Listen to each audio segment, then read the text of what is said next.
নারী শিক্ষার্থীদের গায়ে হাত দেওয়া হয়েছিল, অনেক দুই শিক্ষা প্রতিষ্ঠান থেকে আহত হয়েছে। এই বিষয়টা নিয়ে আমরা তদন্ত কমিটি গঠন করেছি। সেই তদন্ত কমিটিতে আমরা 3 বিশ্ববিদ্যালয় থেকে 3 জন রয়েছি। 7 কার্য দিবসের মধ্যে আমরা সেই তদন্ত রিপোর্ট দিয়ে সাংগঠনিকভাবে আমরা ব্যবস্থা গ্রহণ করব।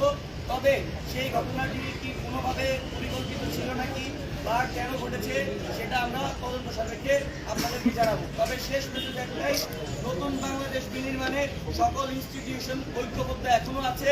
ফ্যাসিবাদী দোসররা যারা এখন পর্যন্ত বিভিন্ন জায়গায় থেকে এখন পর্যন্ত ফ্যাসিবাদের পুনর্বাসন করার চেষ্টা করছে বিভিন্ন ইস্যুকে কেন্দ্র করে, সেই ইস্যু কখনোই তারা সফল হবে না।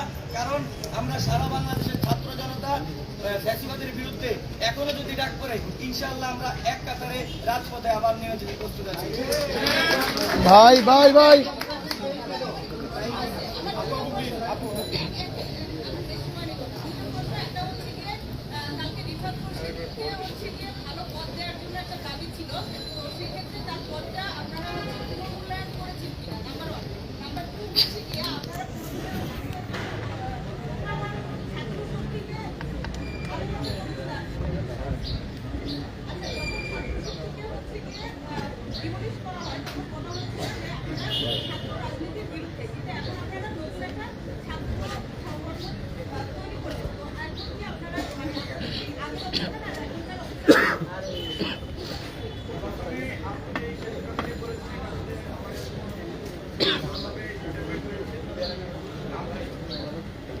আমরা কখনোই বলি নাই যে আমরা ছাত্রছাত্রী বন্ধ চাই, আমরা বলেছি খুবই ক্লিয়ার, আমরা লেজু ভিত্তিক ছাত্রছাত্রী নিষিদ্ধ চাই এবং বন্ধ চাই। আমরা আমাদের সংগঠন লেজু ভিত্তিক ছাত্রছাত্রী আমরা প্র্যাকটিস করবো না। লেজু ভিত্তিক ছাত্রছাত্রী বন্ধ চাওয়া আর ছাত্রছাত্রী নিষিদ্ধ চাওয়া সেটা কিন্তু এক না। আমার কাছে মনে হয় বিষয়টি ক্লিয়ার। আর 9 দফা 7 দফা ছিল যে আমরা লেজু ভিত্তিক ছাত্রছাত্রী এখানে আমরা কোনো লেজু ভিত্তিক করছি না, আমরা করবো না, এটাই আমাদের অধিকার।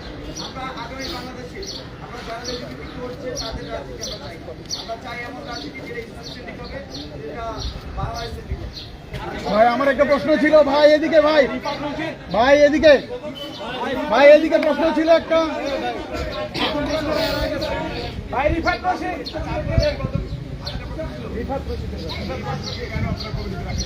আচ্ছা এখানে